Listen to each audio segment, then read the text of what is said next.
Salam Bapak Ibu, saudara-saudari yang terkasih dalam Kristus, salam kasih damai dan sejahtera, Tuhan memberkati, menyertai dan melindungi kita semua.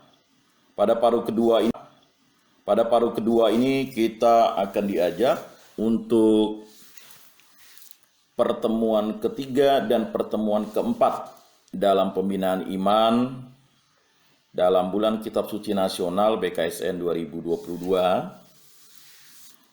Para pendengar RRI Pro 1 Pontianak dimanapun berada, pada pertemuan ketiga, subtemanya adalah Allah sumber harapan karena kasih setianya. Diambil dari kitab Hosea bab 6 ayat 1-6. Bapak Ibu, saudara-saudari yang terkasih, COVID-19 dengan segala variannya membuat orang bertanya akan kasih dan kesetiaan Tuhan kepada umatnya. Apakah semuanya ini adalah kehendak Tuhan? Di manakah kasih-Nya yang luar biasa kepada umat-Nya sebagaimana yang selalu dijanjikannya? Dalam pertemuan ketiga ini kita akan mendalami Allah sumber harapan karena kasih setianya. Melalui pertemuan ini kita akan mendalami bersama tentang Allah yang hadir dalam segala zaman, termasuk di tengah situasi yang sedang kita alami sekarang. Kita diajak untuk melihat kasih Allah yang telah menyertai kita dalam masa sulit ini. Ia hadir dalam dan melalui berbagai cara, termasuk dalam bentuk solidaritas yang terbangun di antara kita. Mari kita memulai pertemuan ini dengan menyanyikan lagu pembukaan, merupakan suatu cara bagi kita merefleksikan dan merindukan kehadiran Tuhan dalam hidup kita. Bapak Ibu, saudara-saudari yang terkasih dalam Kristus, dalam pertemuan ketiga ini kita akan mendalami perikop dari kitab Hosea, yakni Hosea bab 6 ayat 1-6. Dalam perikop ini terungkap bahwa kasih setia Allah itu selalu ada, seperti fajar dan seperti hujan yang mengairi dan menyegarkan bumi. Dengan mendalami dan merenungkan perikop ini, kita diharap kembali kasih Allah yang tetap menyertai kita dalam situasi pandemi ini. Kesetiaan Allah yang selalu menyertai dan menolong kita ini juga bisa menjadi inspirasi bagi kita untuk saling menolong satu sama lain. Mari kita membaca dan mendengar kitab Hosea bab 6 ayat 1-6. Mari kita akan berbalik kepada Tuhan, sebab Dialah yang telah menerkam dan yang akan menyembuhkan kita, yang telah memukul dan yang akan membalut kita. Ia akan menghidup kita sesudah 2 hari. Pada hari yang ketiga, Ia akan membangkitkan kita, dan kita akan hidup di hadapannya. Marilah kita mengenal dan berusaha sungguh-sungguh mengenal Tuhan. Ia pasti muncul seperti fajar. Ia akan datang kepada kita seperti hujan. Seperti hujan pada akhir musim yang mengairi bumi. Apakah yang akan kulakukan kepadamu, hai Efraim? Apakah yang akan kulakukan kepadamu, hai Yehuda? Kasih setiamu seperti kabut pagi dan seperti embun yang hilang.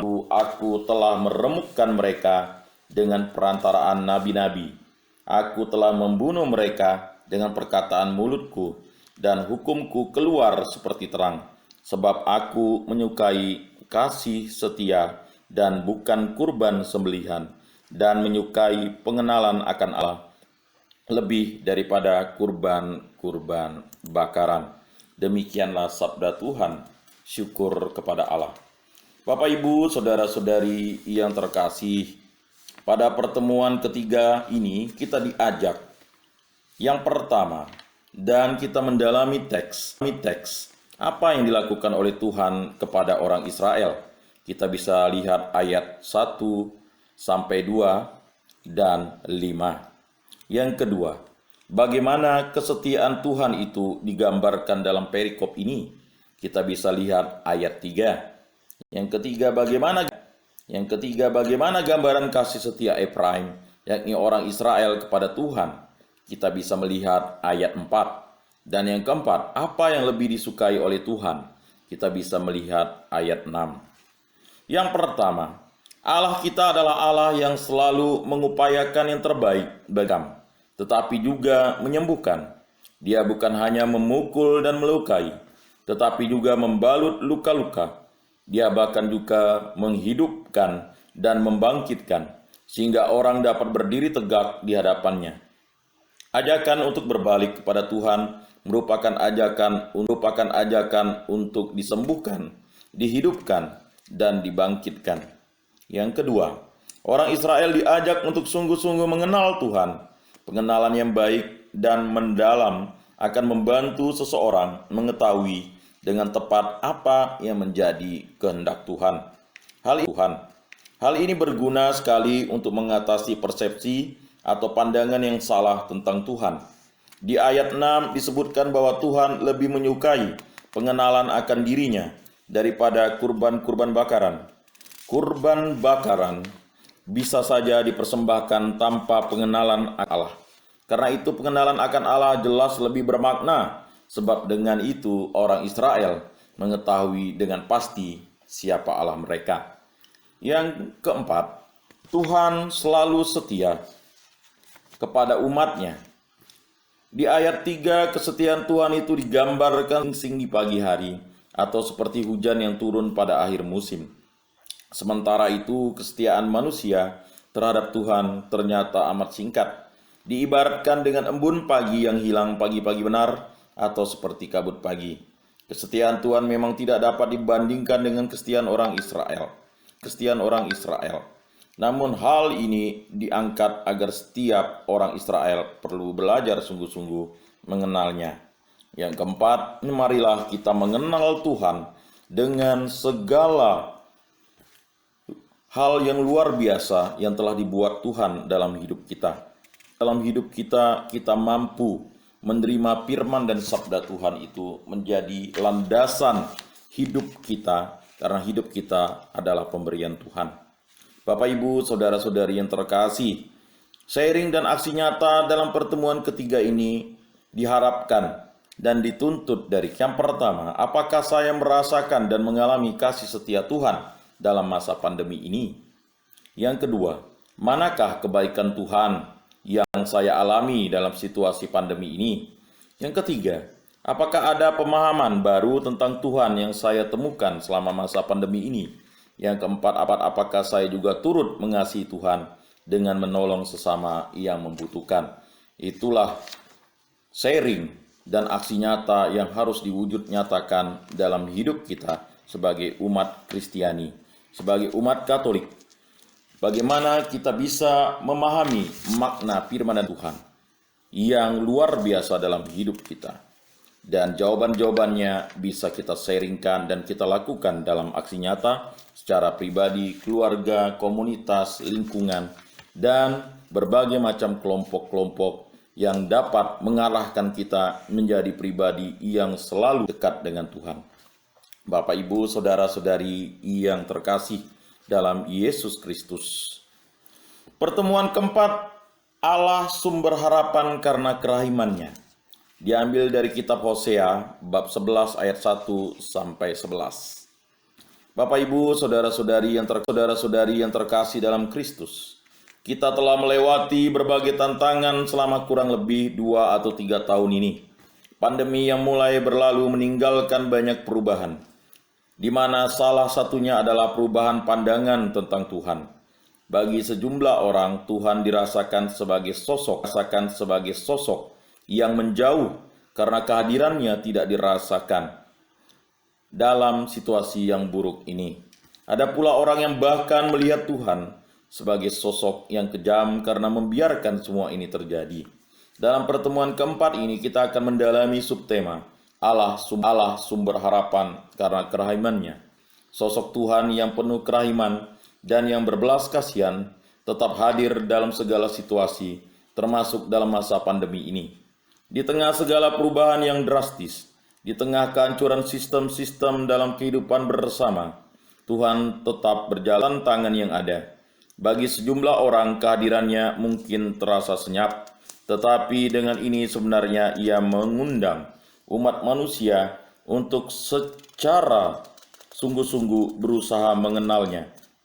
Kita diajak untuk menyadari kerahiman Tuhan yang memelihara kita dengan berbagai cara dalam segala situasi kehidupan kita. Bapak, Ibu, saudara-saudari yang terkasih, kita akan mendalami bersama perikop Hosea bab 11 ayat 1 sampai 11. Perikop ini menggambarkan tentang perjalanan relasi Tuhan dengan umat Israel. Relasi ini tidak selalu harmonis, sebab Israel seringkali bersikap tidak setia. Mereka menyembah ilah-ilah lain dan meninggalkan Tuhan. Semestinya mereka dihukum, namun Tuhan tidak melakukannya karena kasih terhadap mereka. Perikop ini membantu kita untuk melihat kembali perjalanan relasi kita dengan Tuhan selama masa pandemi ini. Bisa jadi kita telah terlalu fokus pada diri sendiri dan tidak melihat penyelenggaraan Tuhan yang berbelas kasihan. Seperti sabdanya, aku tidak datang untuk menghanguskan. Ia juga pasti hadir dalam masa sulit ini untuk menyelamatkan kita dan mengantar kita ke arah yang lebih baik dan lebih membangun. Mari kita membaca dan mendengarkan kitab Hosea bab 11 sampai 11. Ketika Israel masih muda, kukasihi dia, dan dari Mesir kupanggil anakku itu. Makin kupanggil mereka, makin pergi mereka itu dari hadapanku. Mereka mempersembahkan kurban kepada para Baal dan membakar kurban kepada patung-patung. Itulah yang mengajar Efraim berjalan dan mengangkat mereka di tanganku. Tetapi mereka tidak mau insaf bahwa aku menyembuhkan mereka. Aku menarik mereka dengan tali kesetiaan, dengan ikatan kasih. Bagi mereka aku seperti orang yang mengangkat kuk dari tulang rahang mereka. Aku membungkuk kepada mereka untuk memberi mereka makan. Mereka harus kembali ke tanah Mesir, dan Asyur akan menjadi raja mereka, sebab mereka menolak untuk bertobat. Pedang akan mengamuk di kota-kota mereka, akan memusnahkan palang-palang pintu mereka, dan akan memakan mereka di benteng-benteng mereka. Umatku betah dalam membelakangi aku. Mereka memanggil kepada Baal dan berhenti meninggikan namaku. Masakan aku membiarkan engkau, hai Efraim, masakan aku membiarkan engkau seperti Atmah, membuat engkau seperti Jeboim. Hatiku berbalik dalam diriku, belas kasihanku bangkit serentak. Aku tidak akan melaksanakan murkaku yang bernyala-nyala itu, tidak akan membinasakan Efraim kembali. Sebab aku ini Allah dan bukan manusia, yang kudus di tengah-tengahmu, dan aku tidak datang untuk menghanguskan. Mereka akan mengikuti Tuhan. Ia akan mengaum seperti singa. Sungguh, ia akan mengaum. Maka anak-anak akan datang dengan gemetar dari barat. Seperti burung dengan gemetar datang dari, dan seperti merpati dari tanah Asyur. Lalu aku akan menempatkan mereka lagi di rumah-rumah mereka. Demikianlah firman Tuhan. Demikianlah sabda Tuhan. Syukur kepada Allah. Bapak, Ibu, saudara-saudari yang terkasih, ada 5 hal yang akan kita dalami. Nama apa sapaan Tuhan bagi orang Israel? Bisa dilihat ayat 1, 3, dan 9. Yang kedua, tindakan jahat apa yang diperbuat orang Israel terhadap Tuhan? Bisa dilihat di ayat 2. Yang ketiga, apa tindakan Tuhan terhadap orang Israel? Bisa dilihat di ayat 3, 4, 8, 4, 8, dan 9. Yang keempat, mengapa Tuhan tidak melaksanakan murkanya terhadap orang Israel? Lihat ayat 9. Yang kelima, apa tindakan Tuhan agar orang Israel berbalik kepadanya? Lihat ayat 10 dan 11. Bapak, Ibu, saudara-saudari yang terkasih, yang pertama, Israel sebagai anaknya. Ia mengasuh mereka dengan penuh kasih. Ia mengajak mereka berjalan, mengangkat mereka ketika jatuh, dan menyembuhkan mereka. Tuhan bahkan membungkuk ketika memberi mereka makan. Semuanya ini dilakukan Tuhan terutama dalam perjalanan dari Mesir menuju tanah perjanjian. Tuhan menjadi seorang bapa yang amat mengasihi anaknya. Yang kedua, Tindakan Tuhan yang memelihara orang Israel ini tidak ditanggapi dengan baik oleh mereka. Israel adalah anak yang tidak setia. Mereka membelakangi Tuhan dan pergi kepada Baal. Baal berarti tuan atau suami. Mencari Baal berarti mencari tuan yang baru. Namun tuan yang baru ini tidak menjamin keberlangsungan hidup orang Israel, sehingga mereka terancam kembali lagi ke penindasan di Mesir atau ditumpas oleh musuh lain, yakni bangsa Asyur. Dengan meninggalkan Tuhan yang memelihara mereka, dengan masanya berjalan menuju kebinasaan. Yang ketiga, meskipun demikian, Tuhan tidak akan memusnahkan mereka dengan tegas. Tuhan menyatakan bahwa Ia bukanlah manusia. Kesetiaannya kepada umat tidak tergantung pada tingkah laku atau balasan dari umatnya. Ia tetap mencintai Israel sebagai anaknya yang terkasih. Kasih setia, belas kasihan, dan kemurahan hatinya jauh melebihi kemarahannya. Karena itu, Ia tidak akan melaksanakan murkanya, sekalipun umat Israel mendurhakainya.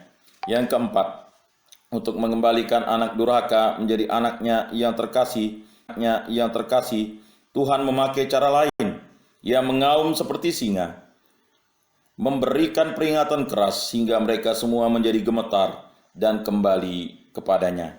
Auman singa umumnya menandakan ancaman kematian, tetapi auman Tuhan mendatangkan kehidupan. Yang mendengarkan suaranya akan diantarnya ke tempat-tempat rumah-rumah yang sudah disiapkannya. Bapak, Ibu, saudara-saudari yang terkasih dalam Kristus, sharing dan aksi nyata dalam pertemuan keempat ini. Yang pertama, apakah saya merasakan bahwa Tuhan tidak lagi bermurah hati, ataukah saya amat merasakan kemurahan hatinya, terutama ketika saya berada dalam saat-saat yang berat? Yang kedua, apa yang membuat saya bertahan untuk tetap beriman kepada Tuhan dalam situasi-situasi sulit yang saya hadapi? Yang ketiga, bagaimana saya merasakan kebaikan dan memelihara Tuhan selama masa pandemi ini? Yang keempat, peringatan apa yang saya alami yang mengantar saya kepada pertobatan? Yang kelima, dalam rangka pertobatan, apa yang harus saya tinggalkan agar semakin dekat dengan Tuhan?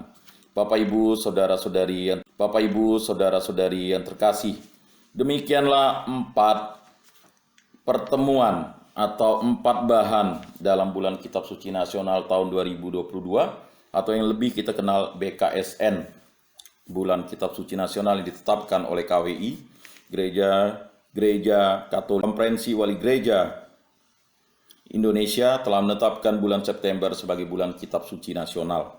Untuk itu, pada tahun 2022 ini kita diharapkan untuk dapat melaksanakan 4 kali pertemuan supaya terjadi aksi nyata kepada kita sesuai dengan tema BKSN atau Bulan Kitab Suci Nasional 2022, Allah Sumber Harapan Hidup Baru.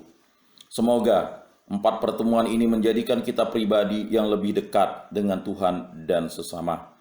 Demikianlah Lentera Minggu Katolik hari ini dapat kita jalankan dalam sharing dan aksi nyata kita. Mari kita tutup pertemuan kita ini dengan berdoa. Dalam nama Bapa dan Putra dan Roh Kudus. Amin. Allah Tritunggal yang Maha Kudus, kami bersyukur atas rahmat-Mu. Kami diberikan kehidupan dan kami dekat dengan Dikau. Semoga kami selalu dengan Dikau. Semoga kami selalu mencintai Dikau dan sesama. Semoga kami selalu menjadi pribadi yang selalu setia dan menjadi pribadi yang selalu mewartakan firman dan sabda-Mu dalam sharing, dalam kesaksian dan aksi nyata dalam kehidupan kami. Semoga kami mampu menjadi pribadi yang bertekun dan selalu mengamalkan sesuatu yang baik dan menghindarkan sesuatu yang jahat. Selalu mendengarkan suara Dikau dan selalu setia dan selalu ikut pada jalan-Mu. Karena Engkaulah Tuhan dan Juru Selamat kami. Semua doa ini kami serahkan dengan perantaraan Tuhan kami Yesus Kristus, yang hidup dan beraja, Bapa dan Putra dan Roh Kudus. Amin. Salam kasih, damai, dan sejahtera. Tuhan memberkati, menyertai, dan melindungi kita semua. Salam. Selamat pagi. Terima kasih untuk kerabat kerja RRI Pro 1 Pontianak dan para pendengar yang terkasih. Mari kita dengarkan satu pujian dari kerabat kerja RRI 1 Pro 1 Pontianak.